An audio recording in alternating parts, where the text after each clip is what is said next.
အလုံးမေမင်္ဂလာပါဒီနေ့ကျမကိုတောင်းဆိုထားတဲ့ဂရင်ဘောကကိစ္စပြောမလို့ကျမမပြောတာကြာပြီနော်ဘာဖြစ်လို့မပြောလဲဆိုတော့လေ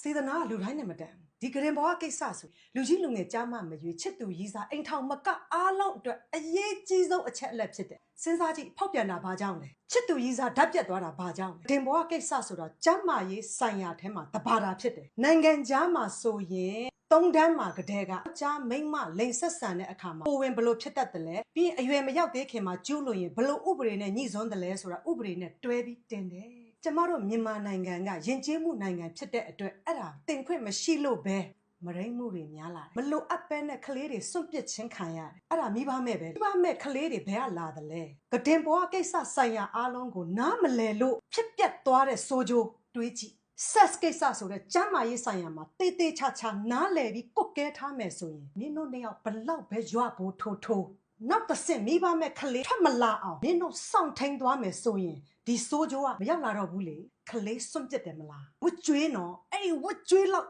ကြီးတာမရှိဘူးနော်မင်းကတော့နောက်လေယူကောင်းအောင်ဖို့ဒီဖြစ်ရမှန်တစ်ခုကိုသွားဖုံးကွယ်လို့နင်းရဲ့သွေးရင်းသားရင်းကိုပြစ်ပလိုက်တာဝင်ခံလိုက်ရင်နင်းကိုဘယ်ရောက်မှမယူတော့ဘူးဒီတော့နှစ်ယောက်သားပျော်ရွှင်ခဲ့တဲ့ဒီ sex ကိစ္စမှာဘာဖြစ်လို့ငါတို့မိန်းမတယောက်တည်းလာပြီးခံစားပြီးဖြတ်တန်းရတာလဲဒါဆိုရင်ကိုနဲ့လာအိတ်တော့မဲ့ယောက်ျားလေးကိုအိတ်ဖို့နိုးစော်တဲ့ယောက်ျားလေးကိုမအိတ်ရင်နင်းငါ့ကိုမချစ်ဘူးလားလို့အောက်တန်းဆန်ဆန်ပြောတတ်တဲ့ယောက်ျားလေးမျိုးကိုကြုံခဲ့ရင်နင်းဘာပြင်ဆင်ရမလဲကွန်တုံးဆိုတဲ့အစွတ်နဲ့မင်းသေးချာစီစဉ်ပြီးမှသူနဲ့နေရမှာလေချစ်သူရည်စားအရသာခံတဲ့အထဲမှာဘသူမှမလွဲမသွေရှောင်သွားလို့မရတဲ့ကိစ္စတစ်ခုကဖက်ရင်နန်းရင်နဲ့အောက်ပိုင်းရလာတဲ့ကိစ္စပဲအဲ့ဒီတွေးသားတောင်းဆိုလာပြီးရလာတဲ့အခါကျရင်ဘာကိုမှမမြင်တော့ဘူးဖြစ်ချင်ရဖြစ်တော့အခုလောလောဆယ်ဒီအရသာကိုအရင်ယူမယ်ဟုတ်တယ်နော်ကျမကလည်းဖြတ်တန်းလာတဲ့လူလေဒါကြောင့်ဘလို့ပဲတွတ်ကျမတို့မိန်းမကပဲအရှုံးဆိုတော့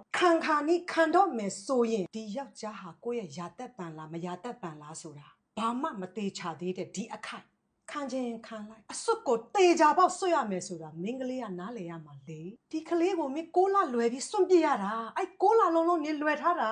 သူယူရင်မင်းစွန့်ပစ်စရာလိုလို့လားသူမယူလို့မင်းစွန့်ပစ်ရတာလေ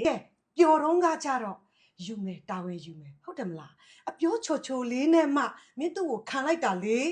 ဘသူကများကောင်းမမင်းနဲ့ငါနဲ့အခုအတူတူနေမယ်နော်ချစ်လို့ကြိုက်လို့ကိုဝင်ရှိလာရင်ငါတာဝန်မယူဘူးနော်လို့ကြိုပြောသလားကြိုပြောရင်မင်းခံအောင်မလားသူ့ကိုပါးရီနားရီရိုက်ပြီးတော့ဇရွေးတောင်ထွေးလိုက်အောင်ပဲဟုတ်တယ်နော်